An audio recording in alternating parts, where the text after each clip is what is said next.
अस्सलाम वालेकुम बच्चों, कैसे हैं आप? ठीक ठाक हैं? उम्मीद है कि आप सब लोग खैरियत से होंगे। मुज़फ़्फ़र कुरैशी और इंग्लिश पढ़ाऊँगा and I have been teaching English over a decade now. बहुत से डिफरेंट इंस्टीट्यूशंस में पढ़ाने के बाद पिछले कुछ सालों से जो है वो यूनिक के साथ हूँ।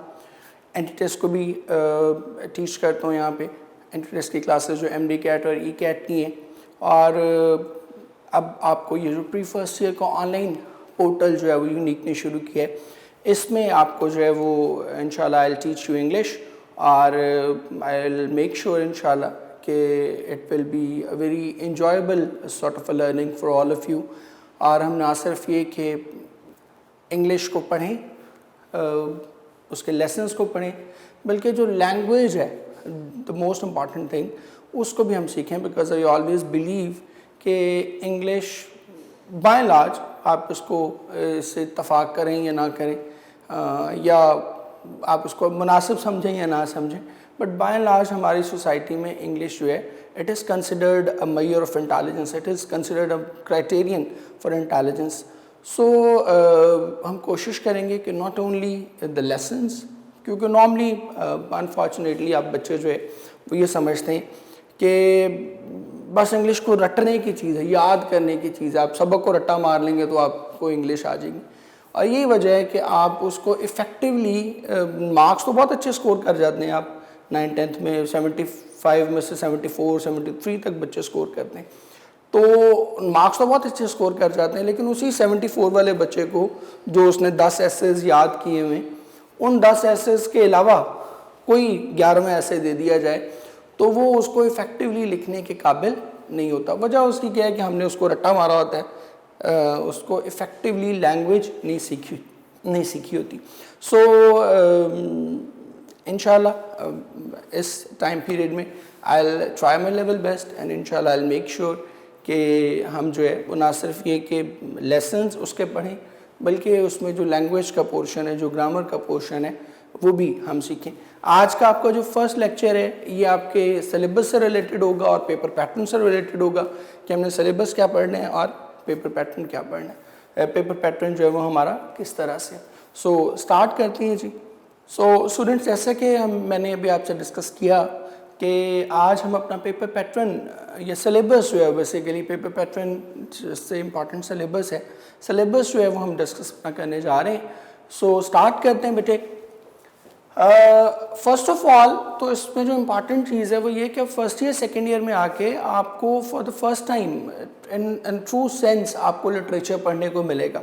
जो 9th-10th में हम लेसन्स अपने पढ़ते हैं वो मेजॉरिटी जो है वो ऐसे बेस्ड हैं, कोई डिस्क्रिप्टिव ऐसे है, किसी को पर्सनालिटी के बारे में आ गया है, ठीक है, किसी को इशू के रिगार्डिंग आपके 9th-10th में जो हैं वो लेसन्स ऐसे टाइप ज़्यादा हैं।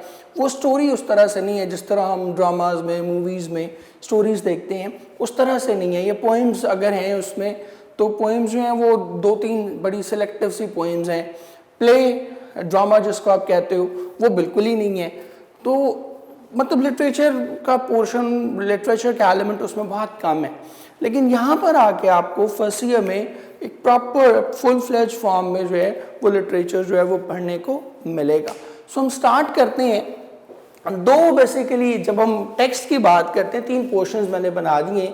ये दोनों पोर्शंस जो हैं आपके बुक 1 और बुक 3 ये आपके टेक्स्ट से रिलेटेड हैं, और ये प्योरली जो है ग्रामर वाला पोर्शन जो है ये 30 मार्क्स का पोर्शन जो है ये आपका रिलेटेड है लैंग्वेज से या ग्रामर से। और टोटल मार्क्स जो हैं, अब पहले आपके 9th-10th में 75 होते थे, अब आपके जो मार्क्स हैं total that would be 100 marks. So start करते हैं। 2 किताबें आपको टेक्स्ट में मिलेंगी, एक बुक 1 है और एक बुक 3 है। बुक 1 इसलिए बहुत इंपॉर्टेंट है, मोस्ट इंपॉर्टेंट बुक में इसको इसलिए कहता हूँ, मैंने इसके सामने लिख भी दिया। बुक 1 इसलिए इंपॉर्टेंट है कि इसमें आपका 40 मार्क्स का पेपर आएगा। आउट ऑफ 100 आपका 40 मार्क्स का पेपर, 40% ऑफ द पेपर जो है वो बुक 1 में से आएगा। सो बुक 1 इस हवाले से जो है that is very important. Book 1 है क्या, बुक 1 में क्या कुछ है वो हम पढ़ते जाएंगे। बुक 1 में आपकी शॉर्ट स्टोरीज हैं जी, छोटे छोटे अफसाने। आपने उर्दू में भी जैसे हम पढ़ते हैं शॉर्ट स्टोरी, अफसाने को बेसिकली कहते हैं। आप नॉवेल्स या अफसाने आप पढ़ते रहते हैं उर्दू में, तो नावल आपको पता है कि एक लेंथी, एक बड़े प्लॉट की चीज़ होती है। अफसाना जो है वो छोटी सी एक स्टोरी होती है जो 3-4-5 सफ़ों के अंदर ही जो है वो ख़त्म हो जाती है। तो ये शॉर्ट स्टोरीज़ हैं, टोटल 15 शॉर्ट स्टोरीज़ हैं जिसमें मुख्तलिफ़ तरह की जो है स्टोरीज़ हैं। उसमें मॉरल स्टोरीज़ भी हैं, कुछ इमोशनल ड्रामा है, कुछ सस्पेंस थ्रिलर है, कुछ आपकी जो है वो इस तरह से जो है ना मुख्तलिफ़ टॉपिक्स में उन्होंने चूज़ किए हैं, ठीक है, कि कोई मतलब आपके जिस बात से रिलेटेड है, इमोशन बेस्ड स्टोरीज़ हैं कुछ प्योरली, कुछ जो हैं वो मॉरल टीचिंग्स के हवाले से हैं, कुछ आपकी जो गरीबों की सफरिंग्स हैं उनके हवाले से हैं, कुछ आपके वैसे सस्पेंस जो सस्पेंस थ्रिलर हैं वो हैं। फिर एक इम्पॉर्टेंट स्टोरी इसमें जो है that is regarding science fiction as well, वो हम आगे पढ़ेंगे कि साइंस फिक्शन जो है वो बेसिकली क्या होती है। तो ये 15 टोटल स्टोरीज़ हैं। इन 15 स्टोरीज़ में से आपको क्या कुछ पेपर में आएगा वो हम डिस्कस करते जाते हैं। सबसे पहले तो आपको 12 नंबर के इसमें शॉर्ट क्वेश्चंस आएंगे, मैंने लिख दिया, ये 2-2 नंबर का शॉर्ट क्वेश्चन होता है और आपको 9 में से 6 अटेम्प्ट करने होते हैं, 9 आउट ऑफ 6। जब हम कल पेपर पैटर्न इसका डिस्कस करेंगे तो आपको बताऊंगा। उसमें शॉर्ट क्वेश्चंस में 12 नंबर के आपके जो है वो शॉर्ट क्वेश्चंस हैं, 9 में से 6 आपने अटेम्प्ट करने होते हैं। रफली आपके पास 33% जो है ये चॉइस होती है। ये सारे शॉर्ट क्वेश्चन जो हैं ये आपके आ रहे होते हैं शॉर्ट स्टोरीज में से। फिर एक बड़ा इंपॉर्टेंट जो इसमें क्वेश्चन आता है that is translation passage. English to Urdu आपने इसको ट्रांसलेट करना होता है। 15 नंबर का सवाल है और 15 number we all know very vital for your success, ठीक है। सो और ये टेक्स्ट बेस्ड ही होता है। ये आपको जो शॉर्ट स्टोरीज दी हुई हैं उन्हीं के टेक्स्ट में से ये आपको 15 नंबर का उन्हीं शॉर्ट स्टोरीज में से कोई एक पैसेज उठा लेंगे और वो एक पैसेज जो है वो आपको ट्रांसलेट करने के लिए दे दिया जाएगा। तो 15 मार्क्स जो हैं वो इसके बनते हैं। 5 नंबर के आपके सिनोनिम्स आते हैं, आप उसमें कर चुके हो 9th-10th में पहले ऑलरेडी सिनोनिम्स आप कर चुके हैं, जिसमें आपको उसी का हममानी लफ्ज़ जो है वो नीचे ऑप्शन दे दी जाती है और आपने उसको पिक करना होता है। ये ऑब्जेक्टिव टाइप है। ये दोनों क्वेश्चंस जो हैं, ये वाले दोनों जो मैंने डिस्कस किए, ये वाले ये सब्जेक्टिव टाइप में हैं और ये वाले जो अब नीचे मैं डिस्कस करने जा रहा हूँ ये 2 क्वेश्चन, ये जो है आपके ऑब्जेक्टिव टाइप के क्वेश्चन है। और पेपर पैटर्न हम डिस्कस करेंगे तो उसके साथ हम ये डिस्कस कर लेंगे। सिनोनिम्स आपको 5 आते हैं। इन्हीं शॉर्ट स्टोरीज में से वो कुछ वर्ड चूज करते हैं, नीचे उनके ऑप्शन देते हैं, आपको वो राइट ऑप्शन जो है उसको टिक करना होता है। देन नेक्स्ट देखिए आप टेक्सचुअल एमसीक्यूज, ठीक है। टेक्सचुअल एमसीक्यूज क्या होते हैं? मसलन एक स्टोरी चल रही है और उसमें एक करेक्टर है जी मिस्टर ह्यूबर्ट फॉर एग्जांपल। एक हमारी शॉर्ट स्टोरी है, स्टोरी नंबर 5 है, द पीस ऑफ स्ट्रिंग के नाम से। उसमें एक करेक्टर है ह्यूबर्ट, वो एक रस्सी का टुकड़ा जो है वो उठा लेता है। तो मसलन उस पर एक piece of string, he picks up basically a piece of string. तो उसमें आपको जो ये टेक्सचुअल एमसीक्यूज हैं इसमें इस तरह से आ सकते हैं कि जी मिस्टर ह्यूबर्ट पिक्ड अप, आगे ब्लैंक आ जाएगी।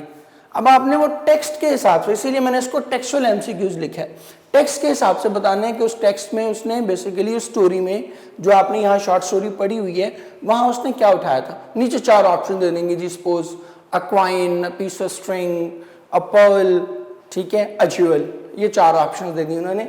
अब आपको पता है कि इन चारों में से जो टेक्स्ट में सही ऑप्शन थी वो क्या थी? A piece of string. तो आपने वही जो टेक्स्ट में जो ऑप्शन लगी हुई है वही ऑप्शन जो है वो आपने यहाँ पर टिक करनी है। 3 एमसीक्यू जो है वो आपको ये आएंगे। गोया आपको शॉर्ट स्टोरीज में से 8 नंबर का ऑब्जेक्टिव पेपर जो है वो आएगा। देन फिर ये पंक्चुएशन है 5 नंबर की। बुनियादी तौर पे उसको ग्रामर के सेक्शन में शामिल होना चाहिए, लेकिन मैंने ग्रामर के सेक्शन में इसलिए शामिल नहीं किया क्योंकि ये पंक्चुएशन आपको अनसीन नहीं आती, ठीक है। एक जैसे आप कहते हैं ना कि अनसीन, बिल्कुल आपने आपको टेस्ट करने के लिए, ग्रामर स्किल्स आपके टेस्ट करने के लिए बिल्कुल अनसीन कोई चीज़ उठा के दे दें आपको, ऐसा नहीं है। टेस्ट आपकी ग्रामर स्किल ही करनी है उन्होंने, लेकिन आपको ये जो पंक्चुएशन है ये इन्हीं शॉर्ट स्टोरीज में से आएगी। पंक्चुएशन क्या होती है, यही इन्वर्टेड कॉमास लगाने हैं, फुल स्टॉप कहाँ लगाना है, क्वेश्चन मार्क कहाँ लगाना है, अपॉस्ट्रोफी कहाँ लगाना है, इन सबको हम बेसिकली पंक्चुएशन कहते हैं। तो वो आपको एक स्टेटमेंट दे देंगे जिसमें कोई पंक्चुएशन नहीं लगी होगी, ना फुल स्टॉप लगा होगा, ना कैपिटल लेटर लगे होंगे, ना कॉमास लगे होंगे, ना अपॉस्ट्रोफी लगी होगी, ना इन्वर्टेड कॉमास होंगे, नथिंग, बिल्कुल एक ब्लैंक। ना उसमें आपने बताना होगा कि कहाँ सेंटेंस खत्म हो रहा है, कहाँ नया सेंटेंस शुरू हो रहा है, कहाँ हमने उसकी कैपिटल लेटर लिखना है, कहाँ कॉमा लगाना है, कहाँ फुल स्टॉप लगाना है, कहाँ इन्वर्टेड कॉमास आने हैं, और इस तरह से। तो ये 5 नंबर की पंक्चुएशन जो है ये भी इन शॉर्ट स्टोरीज में से आएगी। तो ये टोटल आपका जो पेपर बनेगा 12, 15, 5, 3 और 5, ये टोटल मार्क्स जो आपके बनेंगे दैट दे वुड बी 40। ठीक है, तो 40 नंबर जो है आपके बनने हैं सिर्फ और सिर्फ बुक 1 से। अब हम बुक 3 की तरफ आते हैं जी। ठीक है, अब आप ये समझ रहे होंगे कि बुक 1 के बाद तो बुक 2 आनी चाहिए, तो बुक 2 जो है वो आप सेकेंड ईयर में पढ़ेंगे। ठीक है, फर्स्ट ईयर में आप बुक 1 और बुक 3 पढ़ते हैं, और सेकेंड ईयर में बुक 2 और एक नॉवल है आपका वो पढ़ते हैं। तो बुक 3 जब हम आते हैं तो मैंने जैसे भी आपको पहले बताया कि यहाँ पर आप प्रॉपर फर्स्ट ईयर में सही मानों में लिटरेचर पढ़ेंगे। बुक 2 जो है वो 2 हिस्सों में डिवाइडेड है जी। पहला हिस्सा मैंने ऑड कलर में इसीलिए लिख दिया, पहला हिस्सा प्लेज है, ये 1 एक्ट प्लेज इनको हम कहते हैं, छोटे छोटे प्लेज हैं। ठीक है, जिसमें वो एक ही ऑलमोस्ट सीन में सारी चीज़ें जो है वो ख़त्म हो जाती हैं, जहाँ प्ले शुरू होता है वहीं पर ही उसी सेटिंग में प्ले जो है वो क्या होता है वो वाइंड अप भी हो जाता है। तो ये छोटे प्लेज हैं, ड्रामाज हैं, जिसमें उसी तरह करेक्टर्स हैं, स्टेज है, एक सिचुएशन है, उस सिचुएशन के मुताबिक वो एक्ट कर रहे हैं सारा।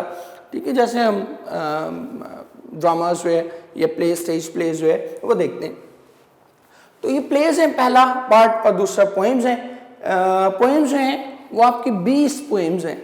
अब इसको आप खुद ही कंपेयर कर सकते हैं कि 9th 10th में जो है वो गालिबन आपके सिलेबस में 2-2 3-3 पोएम्स उन्होंने ऐड की हैं। यहाँ पर आपको 20 पोएम्स जो हैं वो पढ़ने पड़ेंगे। प्लेज आपके 3 प्लेज हैं और 20 आपकी पोएम्स हैं। पोएम्स में भी उन्होंने बड़ी अच्छी आपको एक वैरायटी बड़ी अच्छी दी हुई है। ठीक है, कि आपको मतलब स्पिरिचुअल पोएम्स भी हैं, जो मिस्टिक पोएम्स आप जिनको कहते हैं, रूहानियत से रिलेटेड हैं, फिर इंसानी जज्बात से रिलेटेड हैं, कुछ हिस्टोरिक पोएम्स हैं, कुछ इंसानियत को जो मसाइल दरपेश हैं, ठीक है, उनसे रिलेटेड पोएम्स हैं। तो इस तरह की एक बड़ा अच्छा मिक्स जो है पोएम्स का उन्होंने दिया हुआ है। अगर हम प्लेस की बात करें, प्लेस में भी ऐसे ही है। एक पहला प्ले जो है आपका हीट लाइटनिंग, हम पढ़ेंगे तो आपको अंदाज़ा हो जाएगा, वो सस्पेंस थ्रिलर है। फिर आपका एक साइंस फिक्शन है, फिर आपका एक मोरालिटी बेस्ड एक जो है वो प्ले है, जिसका प्योरली ताल्लुक जो है वो आपके इमोशंस के साथ है। सो खैर हम वापस आते हैं इस पे। तो प्ले जो है उसमें आपका टोटल 15 नंबर का जो पेपर है वो बन के आएगा। 10 नंबर के शॉर्ट क्वेश्चंस हैं, ये 5 शॉर्ट क्वेश्चंस आपको करने होते हैं आउट ऑफ 8। ठीक है, तो यहाँ भी आपका वो जो चॉइस का मार्जिन है, ठीक है, दैट इज रफली 33%, बल्कि 33% से कुछ थोड़ा ज़्यादा ही है, काम नहीं है। तो आपने 8 में से 5 शॉर्ट क्वेश्चंस करने होते हैं। देन फिर सिनोनिम्स हैं, जैसे यहाँ हम सिनोनिम्स कर रहे थे बुक 1 के, इसी तरह बुक 3 का जो प्ले वाला पोर्शन है, इसमें से आपके 3 सिनोनिम्स जो हैं वो आते हैं। और जैसे यहाँ हम 2 टेक्सचुअल एमसीक्यूज कर रहे थे, इसी तरह प्लेज में से भी जो है वो 2 टेक्सचुअल एमसीक्यूज आपको आते हैं। टेक्सचुअल एमसीक्यूज फिर बता रहा हूँ कि अकॉर्डिंग टू टेक्स्ट जो करेक्ट ऑप्शन मौजूद है वो आपने वहाँ लगानी होती है। इसके बाद हम अगर पोइम्स में आए तो जैसे प्ले 15 नंबर के थे, पोइम्स भी 15 नंबर के। ये टोटल बुक 3 का जो पेपर में हिस्सा है वो दैट इज ऑफ 30 मार्क्स। ठीक है, 30 मार्क्स का पेपर जो है वो बुक 3 में से आता है। शॉर्ट क्वेश्चन हैं जी इसमें। सबसे पहले जैसे हम पहले करते आ रहे हैं, शॉर्ट क्वेश्चंस 8 नंबरों के हैं। 6 में से 4 शॉर्ट क्वेश्चन जो है वो आपको करने होते हैं। यहाँ भी जो चॉइस है आपके पास रफली वो वही 33% क्वेश्चन जो है आपके एडेड उन्होंने दिए होते हैं। मतलब 6 करने हैं तो 2 छोड़ सकते हैं, तो इस हिसाब से मैं कह रहा हूँ, अदरवाइज 25% बनती है। देन इसके बाद सिनोनिम्स हैं, वही सिनोनिम्स जो हम यहाँ कह रहे थे बुक 1 में, बुक 3 के स्टार्ट में भी हमने किए, और यहाँ फिर वही सिनोनिम्स जो हैं वो हमारे पास अवेलेबल हैं।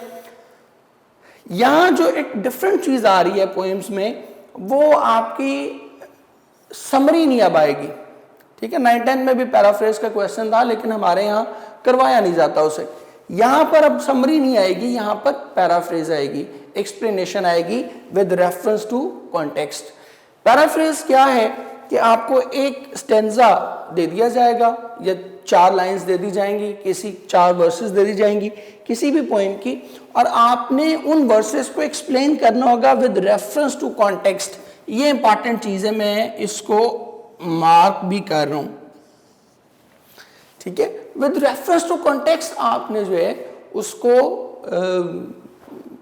एक्सप्लेन करना है। रेफरेंस टू कॉन्टेक्स्ट आप उर्दू में भी पढ़ चुके हैं, सियाको सबाक के हवाले से तशरीह, कि आपने उसका रेफरेंस देना है कि ये पोएम, ये लाइंस कहाँ से ली गई हैं और इसका जो पोएट है वो कौन है, प्लस आपने उसके साथ जो अगली चीज़ बतानी होती है वो उसका कॉन्टेक्स्ट, उसका सियाको सबाक के ओवरऑल थीम, या इससे पहले और इसके बाद जो है वो क्या कुछ गुजर चुका है इस पोएम में, क्या कुछ डिस्कस हुआ है, वो आपने बताना होता है। तो ये 5 नंबर के। अब समरीज को आपने भूल जाना है, जो अब 9-10 में रट्टे मारते हैं हम समरीज को सभी, ठीक है, वो समरीज को आपने भूल जाना है, और अब आपने जो है वो आना है स्पेसिफिकली पैराफ्रेज पे, उन लाइंस को विद रेफरेंस टू कॉन्टेक्स्ट आपने जो है एक्सप्लेन करना है। तो ये इस तरह से 30 नंबर का, 15 नंबर प्लेस के और 15 नंबर ही आपकी पोएम्स वाले पोर्शन के। तो ये टोटल मिला के बुक 3 में से आपका 30 नंबर का क्वेश्चन जो है, 30 नंबर का पेपर जो है वो बनेगा। अब लास्ट पे हमारे पास है ग्रामर का पोर्शन। ग्रामर का पोर्शन में बेटे आपका 30 ही नंबर का है। उसमें सबसे पहले तो एप्लीकेशन या लेटर, एप्लीकेशन और लेटर, इसका मतलब ये है कि आपके पास दोनों में चॉइस है। You can either attempt letter और यू कैन अटेम्प्ट एप्लीकेशन। तो दोनों में से जहां भी बच्चा जो है वो कंफर्टेबल हो, एक एप्लीकेशन आती है, एक लेटर आता है, उन दोनों में से जिसमें भी आप कंफर्टेबल फील करते हैं आप उसको अटेम्प्ट करते हैं। 10 नंबर का जो है ये क्वेश्चन होता है। देन मॉरल स्टोरीज है जी। मॉरल स्टोरीज ये, इसमें भी चॉइस होती है, 2 स्टोरीज आती हैं और दो में से एक कोई स्टोरी जो है वो आपको अटेम्प्ट करना होती है। तो ये भी 10 नंबर का आपका जो है वो क्वेश्चन है। और याद रखें कि इसमें मॉरल आपको दिया जाता है, स्टोरी नहीं दी जाती, ठीक है। You are just given a moral, क्या आपको कहना है जी honesty is the best policy, ठीक है, ये डू गुड हैव गुड, या ट्राई अगेन। अब इसमें आप स्टोरी अपनी मर्जी से जो है उस मॉरल वाली कोई भी स्टोरी जो है वो लिख सकते हैं, बिकॉज वी ऑल नो कि बाज़ औक़ात ये होता है कि एक ही मॉरल की डिफरेंट स्टोरीज होती हैं। मसलन ट्राई अगेन अगर मैं कहूँ तो ट्राई अगेन में अब 2 स्टोरीज बड़ी कॉमन है, आपने वो सुनी होंगी। एक तो वो स्पाइडर वाली स्टोरी है कि वो मुसलसल जो है वो अपने घर, अपनी वो उसमें जाले में जाना चाह रहा था और वो कामयाब नहीं हो रहा था, and king Bruce saw it, और वो 8वीं-9वीं अटेम्प्ट में जब वो जाके वहाँ पहुँचा तो वो बादशाह को भी उससे सबक मिल गया कि हाँ मुझे भी बार बार कोशिश करनी चाहिए, ये भी लिख सकते हैं। और ट्राई अगेन में वो जो थर्स्टी क्रो वाली स्टोरी है कि वो उसने हिम्मत नहीं हारी और मुसलसल वो पानी में वो कंकर फेंकता चला गया, वो भी किसी हद तक जो है वो लिख सकते हैं। तो ये मॉरल बेस्ड है, मॉरल आपने उसके हिसाब से फिट करना। इसके बाद पेयर ऑफ वर्ड्स हैं। पेयर ऑफ वर्ड्स आप 9th में कर चुके हैं। कंफ्यूजिंग वर्ड्स होते हैं, एक जैसे वर्ड्स होते हैं, उनमें उनको आपने सेंटेंसेस में यूज़ करना होता है। 7 टोटल दिए होते हैं, 7 में से 5 करने होते हैं, ठीक है। वही आपके पास यहाँ भी जो है वो चॉइस बन जाती है, लेकिन इनको आपने 5 को सेंटेंसेस में जो है वो यूज़ करना होता है। And last but not the least, correct form of verb. ये 5 नंबर की आपकी करेक्ट फॉर्म ऑफ वर्ब होती है। आप इससे पहले 9th में भी आप इसको कर चुके हुए हैं कि एक सेंटेंस दे दिया जाता है और उसमें फॉर्म ऑफ वर्ब जो है करेक्ट वाली फॉर्म ऑफ वर्ब आपने प्लेस करनी होती है। So that ends our grammar portion. और ग्रामर पोर्शन भी आपने देखा कि ये भी 30 मार्क्स का। सो 40, 30 एंड 30, सो 40, 30 और 30 ये टोटल कुल मिला के जो है ये आपका 100 मार्क्स का जो है वो सिलेबस बनता है और यही कुछ जो है वो हमने करना है। इसी पैटर्न पे हम इंशाल्लाह इसको लेके चलेंगे। आज हम अपना फर्स्ट ईयर का सेकेंड लेक्चर जो है वो स्टार्ट करने जा रहे हैं। पहला लेसन है आपका button button, I have written down the name. Chapter 1 है आपका। रिचर्ड मैथसन जो है that is the author of this lesson. और रिचर्ड मैथसन की जो स्पेशलिटी है, जो for what he is known for is writing suspense thrillers. ये हॉलीवुड का राइटर भी रहा, बड़े 1926 से लेकर गालिबन 1826 से लेकर 1913 तक ही लिव्ड और बड़ी he was enormously famous among the viewers for writing suspense thriller. और यहाँ भी जो उसने स्टोरी लिखी है ये भी एक सस्पेंस बेस्ड स्टोरी है। एक आपको एक थ्रिल इसमें फील होता है, एक मर्डर की कहानी है और उसी मर्डर से जो है वो फिर एक मॉरल जो है वो डिराइव करता है। और वो मॉरल क्या है वो हम इंशाल्लाह स्टोरी के एंड पर जो है उसको डिस्कस करेंगे। अगर हम स्टार्ट करते हैं बटन बटन को, तो अगर इसके मेन कैरेक्टर्स की हम बात करें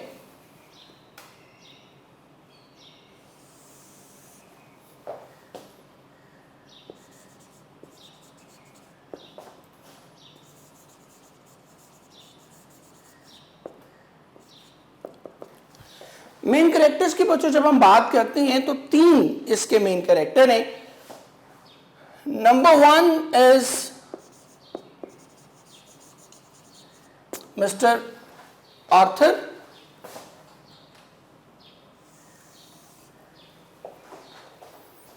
सेकंड इंपॉर्टेंट कैरेक्टर जो है इसका दैट इज मिसेस नॉर्मा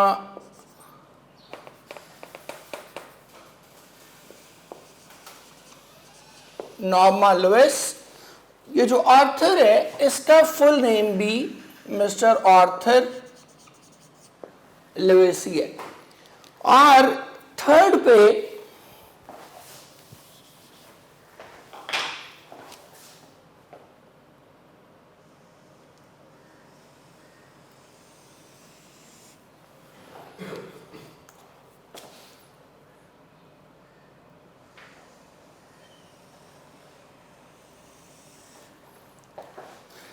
जो इंपॉर्टेंट कैरेक्टर आता है that is of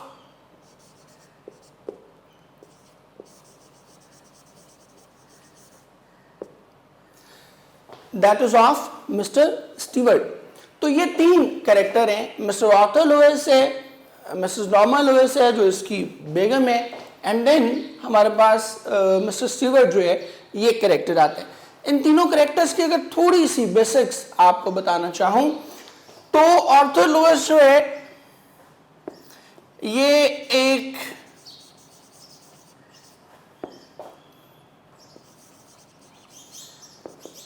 middle class person है।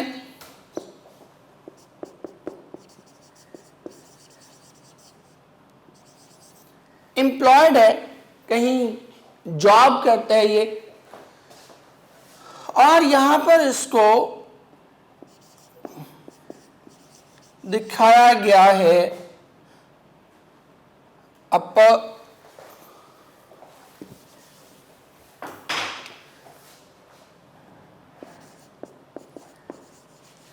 a person with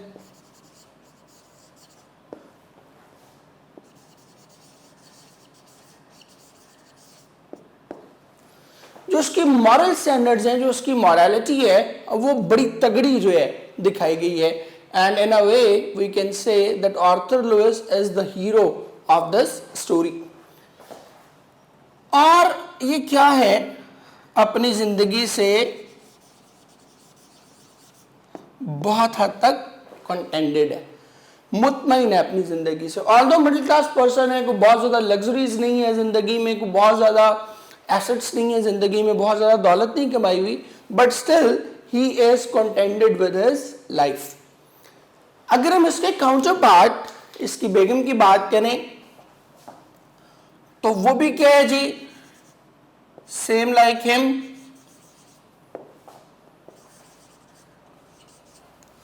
middle class से बिलोंग करती है,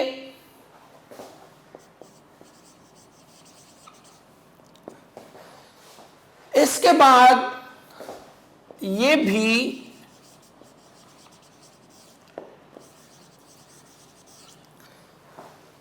जो नॉर्मल लुइस है ये भी वर्किंग लेडी है।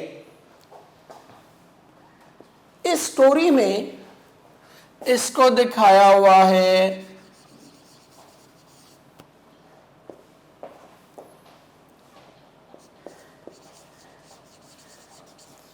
एक ग्रीडी पर्सन के तौर पर, और यहीं इन दो लोगों का जो है, दोनों मियां बीवी का आपस में कॉन्फ्लिक्ट आता है।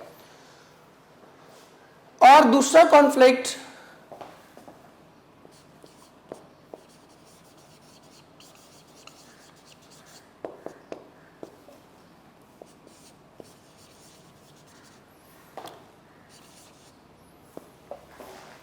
ये इन दोनों में फर्क है कि ये कंटेंटेड अपनी जिंदगी से बहुत हद तक मुतमईन है, जबकि नॉर्मा जो है वो क्या है, एम्बिशियस है, वो कुछ कर दिखाना चाहती है, वो चीज़ों को हासिल करना चाहती है, ड्रीमर है, ठीक है, ख्वाब देखती है, बड़े बड़े ख्वाब देखती है, उन ख्वाबों को चेस करती है, ठीक है। आगे चल के हम स्टोरी में पढ़ेंगे कि वो कहती है कि मेरा अपना घर भी होना चाहिए, गाड़ी भी होनी चाहिए, कोई विला टाइप भी मुझे मिलना चाहिए, कॉटेज ऑन द आइलैंड जिसको वो कहती है। तो ये सारे ख्वाब जो है उसके जहन में समाये हुए, ये कॉन्फ्लिक्ट है। देखिए यहाँ तक दोनों सेम थे, वो भी मिडिल क्लास है, वो भी मिडिल क्लास है, वो भी एम्प्लॉयड है, वो भी एम्प्लॉयड है, बट फर्क कहाँ आ रहा है कि उसकी मोरालिटी ऑर्थर की बड़ी तगड़ी है, नॉर्मा की जो मॉरल स्टैंडर्ड्स हैं वो कंपैरेटिवली थोड़े वीक हैं। ऑर्थर जो है वो अपनी ज़िंदगी से मुतमईन है, आसाइशें ना होने के, कंफर्ट्स ना होने, लग्जरीज ना होने के बावजूद, but Norma isn't, she is a dreamer, she is an ambitious lady, ठीक है। वो कुछ कर दिखाना चाहती है, ज़िंदगी में बहुत सी आसाइशें, ज़िंदगी में बहुत सी लग्जरीज, ज़िंदगी में बहुत से कंफर्ट्स जो है उनको हासिल करना चाहती है। अब मिस्टर स्टीवर्ड क्या है? मिस्टर स्टीवर्ड ही इज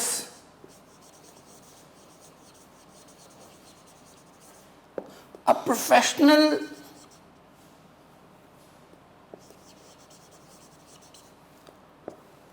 एक प्रोफेशनल सेल्समैन है,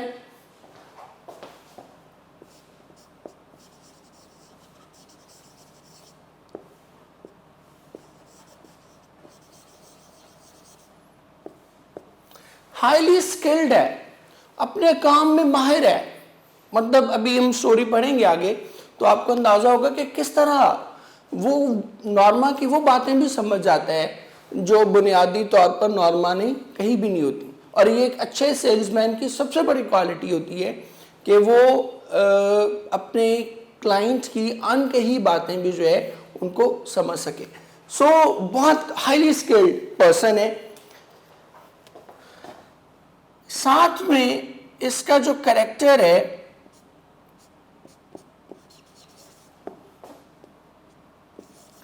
that is an evil character, ठीक है।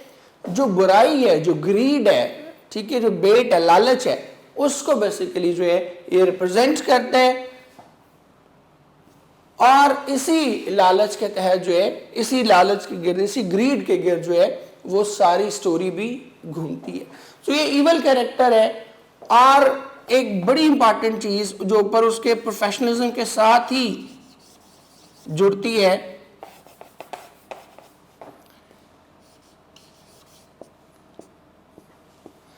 दैट इज कि कंसिस्टेंट बहुत है, ठीक है।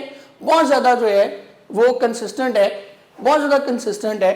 बार बार नॉर्मा इसको इनकार करती है, रिफ्यूज करती है, लेकिन इसके बावजूद जो है ये अपनी जो मकसद है उससे हटता नहीं है और उससे उस पर डटा रहता है।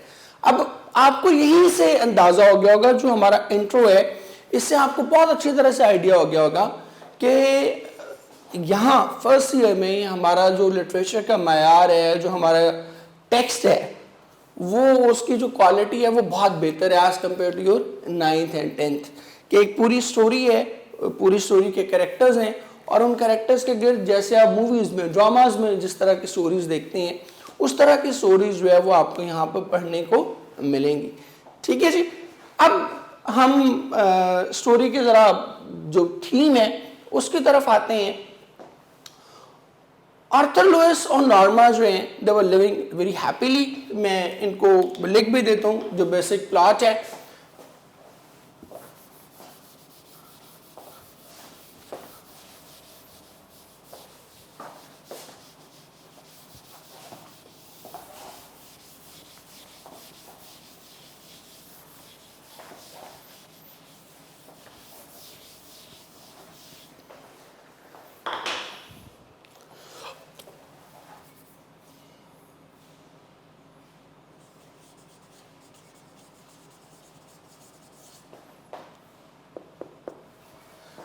समरी जो है स्टोरी की बहुत ब्रीफली वो हम डिस्कस करने जा रहे हैं, ताकि आप लोगों को स्टोरी पढ़ने से पहले जो है वो थोड़ा सा आइडिया हो।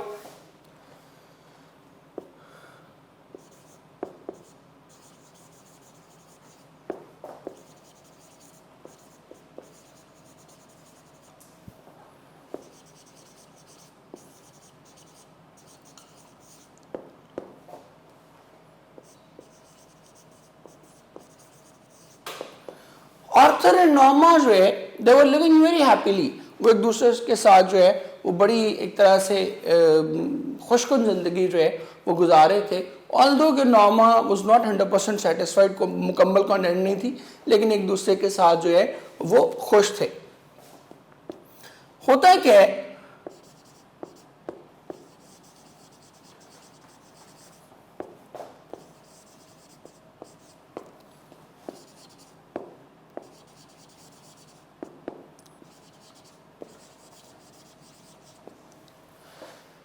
इन दोनों की जो ज़िंदगी है, जैसे आप देखते हो ड्रामाज में, मूवीज़ में हम देखते हैं कि एक अच्छी भली कुछ लोगों की ज़िंदगी चल रही होती है, अचानक उसमें कोई विलन जो है वो टपक पड़ता है। तो यहाँ भी ऐसा ही है कि इन दोनों की ज़िंदगी ठीक ठाक चल रही है, and all of a sudden mister Stewart steps in with an offer. Mister Stewart एक सेल्समैन है, वो एक ऑफर लेकर जो है वो उनके पास आता है। और वो ऑफर क्या है जी? वो ऑफर है कि वो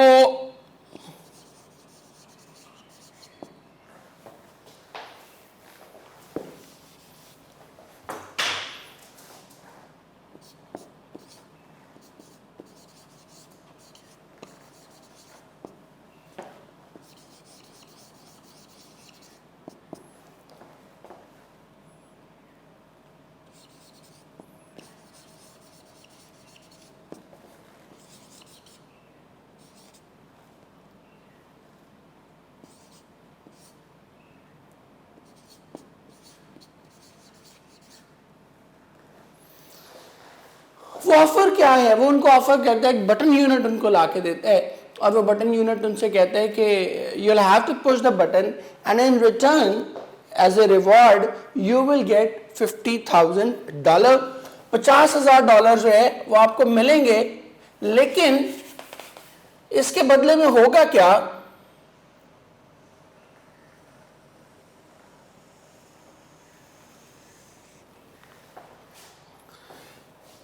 इसके बदले में वो कहता है कि होगा ये कि सम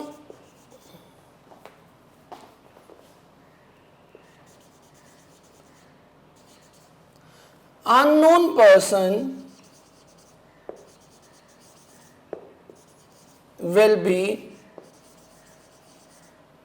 killed। ये असल, अब ये दो चीजें मिलके ना आपकी वो बननी है स्टोरी कि नंबर वन आपने क्या कहने में कहते हैं कि ये पुश बटन है, इसको आप पुश करेंगे तो आपको क्या मिलेगा? You will get $50,000। और इसके बदले में उन्हें क्या मिलेगा? जिस कंपनी को रिप्रेजेंट कर रहे हैं उसकी तरफ से कंप्लीट पैकेज क्या है कि आपको $50,000 तो मिलेंगे, लेकिन उस $50,000 के बदले में दुनिया में कोई ऐसा शख्स, कोई अननोन शख्स, कोई अजनबी शख्स जो है वो इंतकाल कर जाएगा। ठीक है। अब ऑब्वियसली एक शख्स का मर जाना जो है एक बुरी बात है, तो यहां पर होता क्या है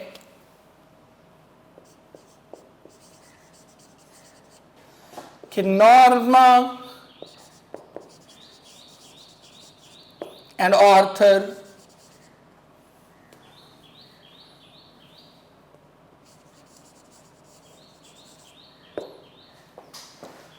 कि नॉर्मा और ऑर्थर जो है वो इस ऑफर पे क्या होते हैं, उनकी ओपिनियन डिवाइडेड हो जाती है। नॉर्मा कहती है कि हमें बटन पुश कर देना चाहिए, उसके लिए वो मल्टीपल दलाइल देती है। जैसे हम सभी इंसान हमने कुछ गलत काम करने के अगर ठान लें तो हम उसके लिए पर 100 दलीलें 100 बहाने जो है वो तराशते हैं।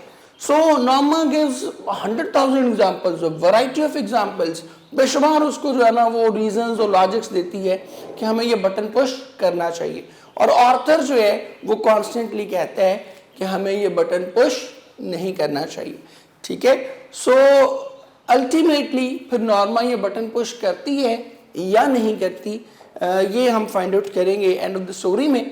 और अगर बटन पुश करती है तो उसके नतीजे में फिर कौन शख्स है जो इंतकाल कर जाता है। ठीक है, और इस स्टोरी में एक और चीज़ जो बड़ी इंपॉर्टेंट है आप लोगों के लिए जानना, मैं लिख भी देता हूं इसको।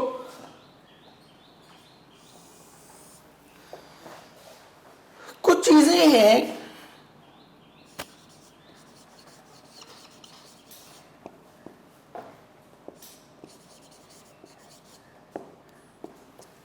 मिसिंग लिंक्स इस स्टोरी में ना, कुछ चीजें आपको ऐसे लग रही होंगी कि यार ये कैसे हो गया। ये जब हम सारी स्टोरी पढ़ लेंगे ना तो उसके एंड पे फिर हम ये चीजें डिस्कस करेंगे।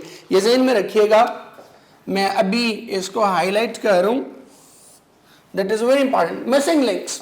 ठीक है, कि आपको लगेगा इसका तो आपस में कोई ताल्लुक ही नहीं बनता, ये तो कोई कहानी नहीं, ये कहानी क्या स्कैटर्ड सी अजीब सी लिख दी है।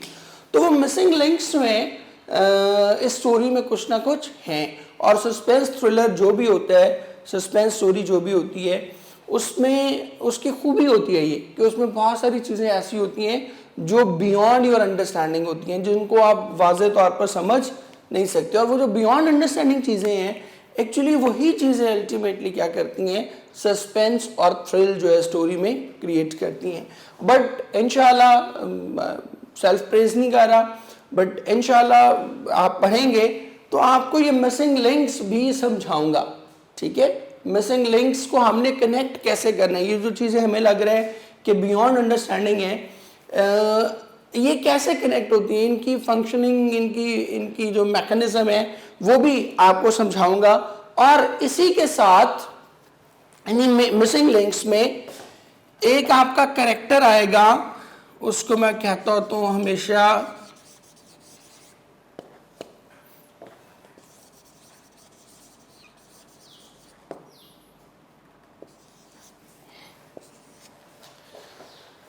Invisible character. 3 कैरेक्टर तो हमने डिस्कस कर लिए ना, कि एक उसमें हमने क्या डिस्कस किया, मिस्टर आर्थर लुइस का, एक मिसेस नॉर्मा लुइस, और तीसरा कैरेक्टर हमने डिस्कस किया था उसमें मिस्टर स्टीवर्ट का।